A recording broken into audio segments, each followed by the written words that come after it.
Hi, I'm Anthony with Valley Implement, and today we are on a 434 XL baler, and we're going to go over some of the pickup tine adjustments. The reason why we want to adjust the pickup tines is, for one, you've probably already harrowed your field. You don't need to do it again, so we don't want them too low. And also, if you have them too low, you're going to blow the back window out of your tractor because the pickup tines are going to be digging in the dirt and flipping rocks. So we want to make sure we adjust it, and if we're too high, we're not going to pick up all of our crop. So I am going to go over some adjustments on that. On the pickup tines, first thing you're going to want to do is raise your wind guard on the other side to get it up out of the way. But the first thing you're going to want to do is rotate your pickup tines until one of the tine bars is straight down in the lowest position. They say you need about between 1.25 inches, 1.5 inches gap between the ground and the bottom of the tine. The easiest way I find to do this is to grab a 2x4, throw it on the ground, and put it right there by your tines. And so now I've already adjusted this one just so you have an idea, but right now we have about 1.5 inch gap between the ground and the end of your tines.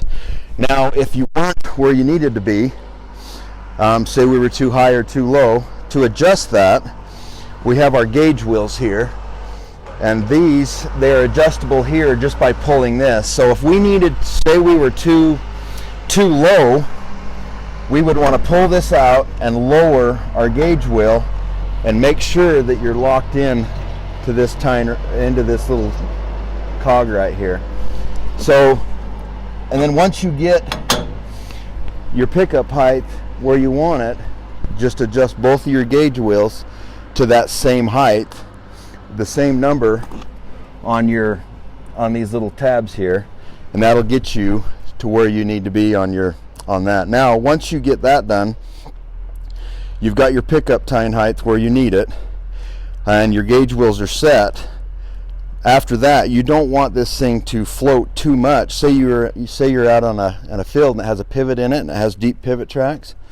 If you're going along and you go across a pivot track, we need to make sure that our pickup doesn't fall into that pivot track and ruin our pickup. So if you come around here, there is another adjustment we need to make once we get our tine height where we need it.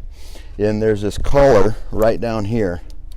If you look in there, you can see this collar right here. So to adjust this, it's pretty easy. You pull this clip and you can slide this up and down. And what we want to do is we want to adjust this so it's got a little bit of travel down, but not a lot. That way it'll follow the contour of the ground, but when you go over a hole, the pickup won't fall in it and damage part of the pickup or anything like that. Okay, after we get our pickup tine height set and everything, the next thing we need to do is adjust our wind guard. The wind guard is an extremely important piece of equipment on the baler to help feeding of the crop. There's a chain on the wind guard that helps raise and lower for different heights,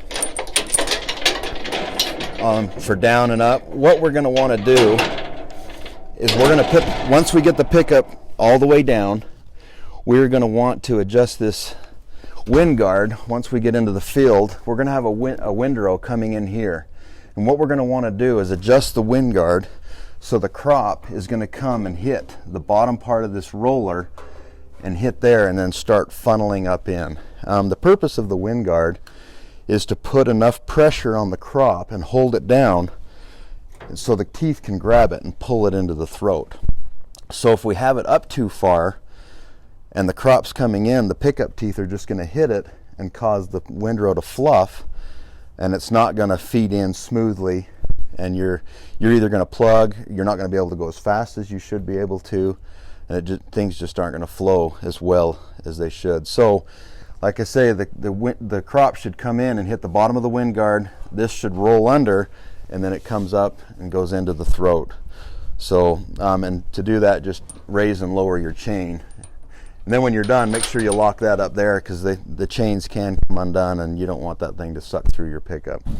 The other adjustment you can make on your roller wind guard, there's actually 4 different adjustments with these bolts right here. The adjustment that we've found in alfalfa to work about the best is to undo these bolts, slide the wind guard back as far as it'll go, so you'll be in this hole here, and then raise the roller up to the highest point and then lock it there. That allows the crop to be able to flow in evenly, and you're not plowing it with your roller. After you get all that set and you've got your wind guard set, we need to go around to the other side, and I'll show you one last adjustment.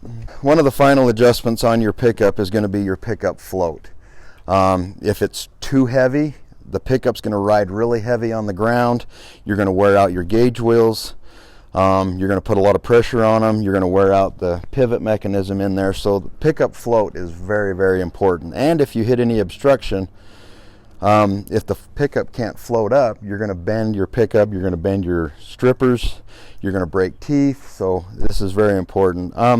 To adjust this, there is a tool that's mounted on the baler, and it's in this holding position right here. You got to take these wing nuts off and take this tool off.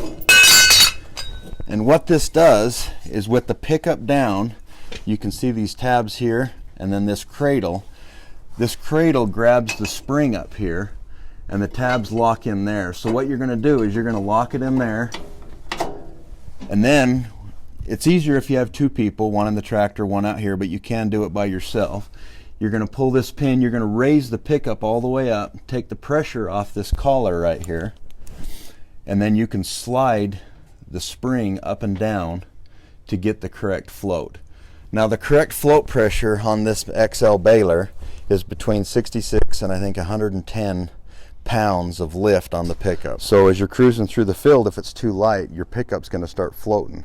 So then you're going to want to stop, and you're going to want to move your pin forward on your spring to put more down pressure on your pickup. Well, I appreciate you listening in on this, and I hope any of these tips will help you with your baler feeding and your pickup adjustments. Thank you.